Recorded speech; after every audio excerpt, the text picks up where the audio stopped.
I spent about $116 on steel to build this trellis, but honestly, I would have paid triple that to do the exact same thing. Because if you've ever had a flimsy trellis fall over in the wind, stakes snapping when the plants are fully loaded with fruit, or cages forever leaning over further and further every week, you know how dodgy most setups really are.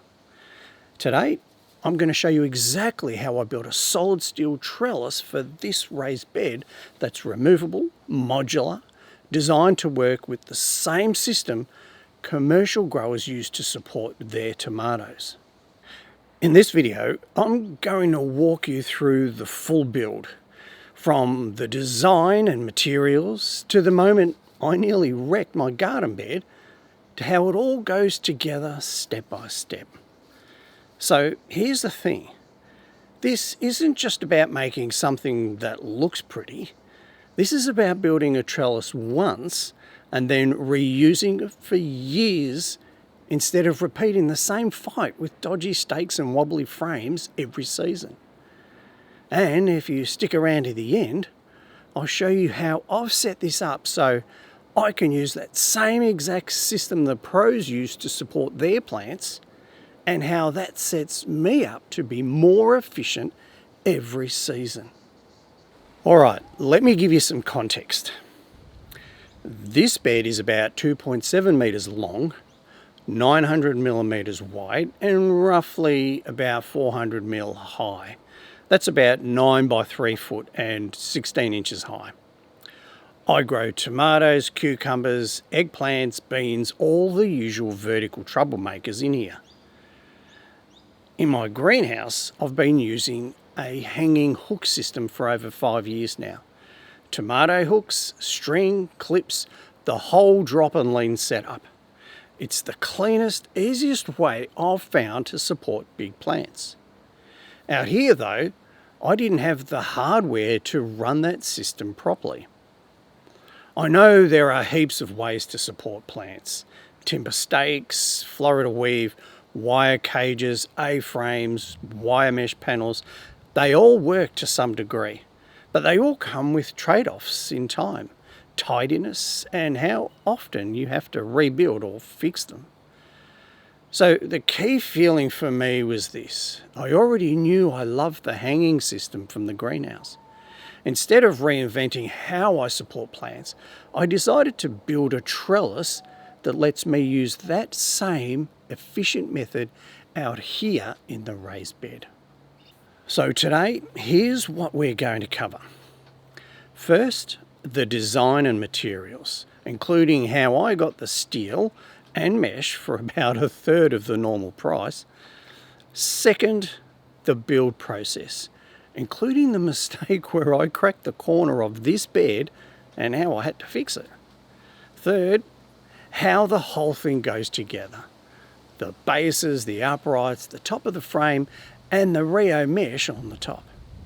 And finally, how it actually performs in the garden, plus how I'm using this frame to run a pro-style hanging system. The key thing is, once you've got a solid removable trellis like this, it becomes part of your garden infrastructure, not just another throwaway project. Alright, before we get back into it, can you do us a favour? Hit that like and subscribe button. It won't cost you anything. Just consider it as being the fuel this video needs to keep the channel moving. Okay, let's start with the design. I'd already drawn up this raised bed in SketchUp when I built it, so designing the trellis on top was pretty straightforward. The goal was simple.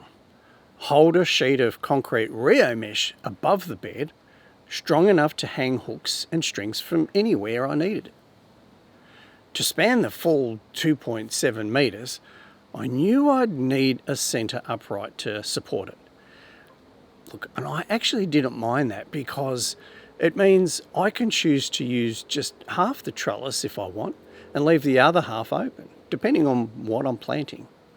So I opted for steel because the key thing I wanted was a thin, unobtrusive frame. Timber would have needed much thicker pieces and visually it would have dominated the bed. Using 25mm square tube painted black, you almost look straight through it. So the plants are what you notice and not the trellis. Now, this is important. Steel from the big box store here in Australia can get pretty pricey. At retail, 25 by 25mm tube was about $12 a metre, and 30 by 30mm was about $14.50 a metre. If I'd bought everything at full price, I was looking at around $346 just for the steel. Instead, because I'm a bit of a tight ass, I kept an eye on Facebook Marketplace. I knew exactly what I needed, so as soon as someone listed 25 by 25 and 30 by 30 tube, I grabbed it. I ended up paying $4 a metre for the 25 by 25 and $5 a metre for the 30 by 30, which in total was about $116 for the lot. And the same thing for the Rio mesh. Bunnings, our local hardware store, had pre-cut pieces close to the size I needed for $45 each, and I needed 2 of them. Instead, I found a full 6 by 2.4 metre sheet for only $40 on Marketplace. I had to cut it into 4 pieces to fit in the trailer, but in the end, I walked out with extra pieces than I actually needed and paid less for it. So here's the thing, if you're willing to do a tiny bit of hunting and a bit of manual work, you can actually build a serious solid trellis for really not that much. Alright, so let's talk about how this thing actually stands up. The whole trellis is built around 6 base sleeves made from the 30 by 30mm square tube, and I just cut those into 500mm pieces. These are then hammered down into the corners and the midpoints along the long sides of the bed. They act like sockets. The uprights simply slide into them and can be lifted out at any time. I had to use a block of wood on top of the tube so I didn't deform the metal with the hammer when I smashed them in. It sounds simple enough, but this is where I nearly wrecked the bed. Well, actually, I did wreck it. On the first one, I got too close to the corner and a bit too enthusiastic with the hammer. I drove the tube in on a slight angle and it actually pushed the corner of the bed outwards. One of the support timbers cracked and the whole corner started to open up. Oh mate, I tell you, I was spewing. To fix it, I had to use metal strapping. I cut 2 pieces, bent them around the corner, painted them black and, just to blend in with the charred timber, and then pulled the bed back into place with a clamp and screwed those straps down. It stopped the split from getting worse and tightened everything back up. And so here's that lemonade moment. If I were doing this again from scratch, I'd install the base sleeves before filling the bed with soil, or at least dig out enough to see what I'm doing. Cracking that corner was a pain, but it forced me to think about this as a permanent infrastructure, not just a quick add-on. And by this I mean build the bed and the trellis as one efficient system rather than 2 separate problems. Once the bases were in, it was time to make the uprights. I used 25mm square tube in 2 metre lengths. To make sure every upright sat at the same height, I measured 200mm up from one end and put in a single tech screw. That screw acts like a stopper. When I slide it in the upright into the 30 by 30 base, it drops down until it hits that screw, which leaves about 200mm inside the base and 1.8 metres above the soil. I was actually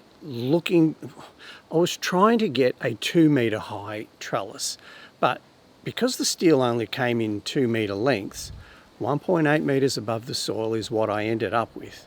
And look, that's still plenty high enough. For the connectors, I used 25mm square tube joiners, the kind that's often used when making bird aviaries.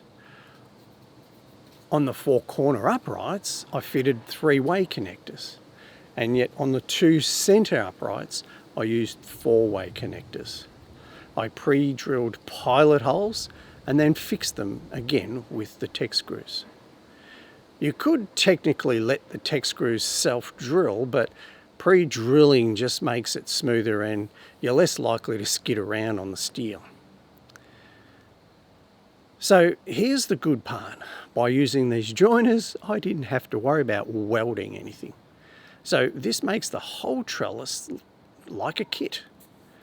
If I ever want to change how I use this bed, say half trellis, half open, or different spans, I can just unscrew it, shuffle the pieces around and keep going. And so the end result is I have a system that'll save me time every single year. With the uprights and connectors sorted, I test fitted everything.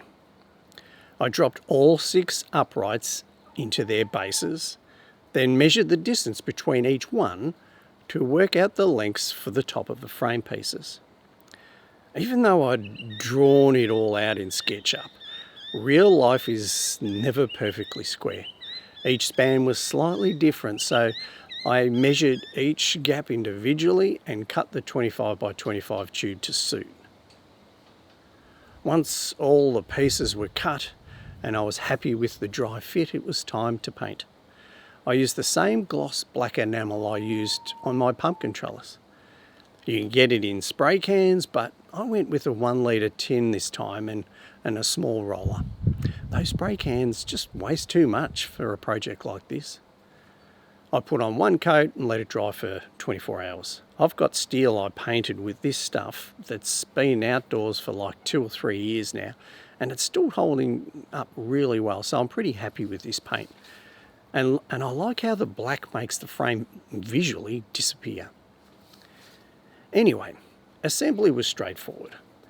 Uprights go into the bases, top frame pieces go into the connectors, and I screw them all off as I go. Now, I didn't screw the uprights into the bases for 2 reasons. 1, I couldn't get the drill in there easily without digging out the soil.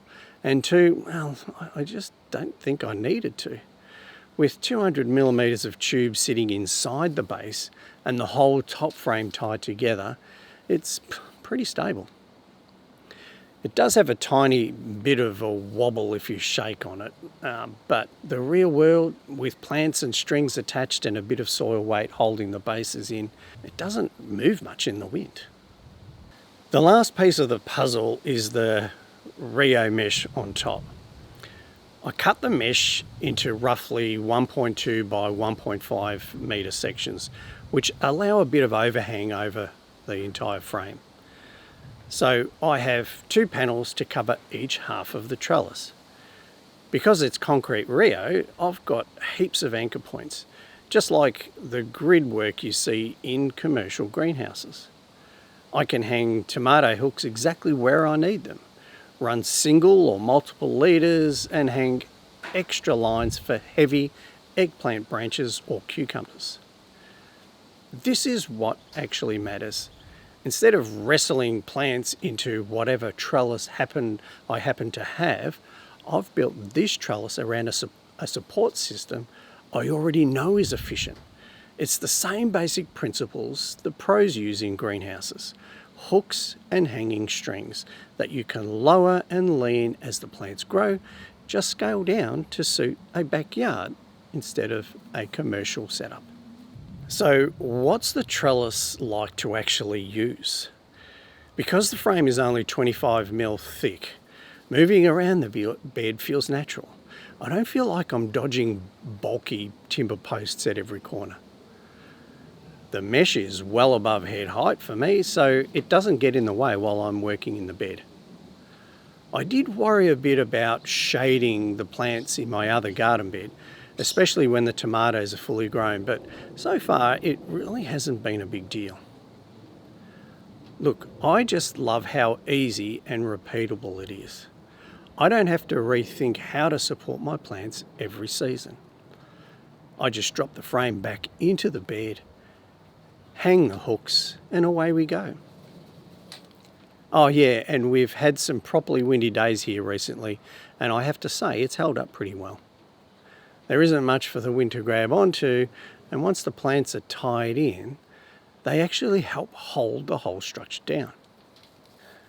Now let's talk about winter, because this is where that efficient self-sufficiency idea really kicks in. In winter, I usually grow brassicas in here, broccoli, cabbages, cauliflowers, and while they don't need a trellis, what they do need is netting to keep the cabbage moth out of it. At the moment, I've got a couple of options that I'm thinking about. The first is that I pull the whole trellis out and slide some polytube into those 30 by 30 base sleeves and build a simple hoop system over the entire bed so I can drape netting over it. The second option is that I leave the steel frame in place and just use it as the skeleton. Then I can drape netting right over the top of it all, clip it onto the mesh and the sides, and turn the whole thing into a sort of Brassica cage. But for right now, I'm still chopping and changing my mind between the two. To be honest, I'm still not sure what I'm going to do in winter. What do you reckon I should do? Would you pull the trellis out and go with hoops? Or would you use the trellis itself as the framework for the netting? Or maybe you've got a better, more efficient way you've tried in your garden that I could have a crack at as well. Let me know in the comments, because this is where that laminating thing comes in for me. I've built the frame, now I want to squeeze as much value out of it as in winter as I can. Alright, looking back on this build, there are a few things I'd definitely do again and a few I'd change. First, I would install those base sleeves before I even fill the bed, or at least give myself more room around the corners. Cracking that timber taught me how easy it is to treat a quick add-on like this as separate when it really needed to be part of the plan from day one. I also realised I can't just trust the digital plan. I have to measure every span in real life. Beds and posts are never as perfectly square as they look in SketchUp, and cutting the steel to the actual gaps made everything fit the way it should. Painting the steel black was another win for me. I get all of the strength of steel, but visually the frame just disappears and the garden doesn't look like a construction site every time I walk past. And probably the biggest shift for me was designing the trellis around the support method I already prefer and being willing to fix mistakes along the way. Cracking that corner was a real pain, but the repair actually made the bed stronger, I reckon. And that whole experience, I hope, can help anyone else who might want to do something similar. Now, I'm curious about your setup. How are you supporting your big plants at the moment? Tomatoes, cucumbers, beans. What's the most efficient system that you've tried so far? Have you ever tried hanging or a string system like the commercial growers use? Or are you still in the world of stakes and cages? Let me know in the comments, especially if you've got a clever trellis or even a failure that turned out becoming a better idea. Look, at the end of the day, this trellis is about building something once and being able to use it for many years to come. No more rebuilding flimsy setups every season. Just a solid, removable frame that you can tweak as your garden changes. And if you reckon this was helpful, hit that like and subscribe button, and I'll see you in the next one.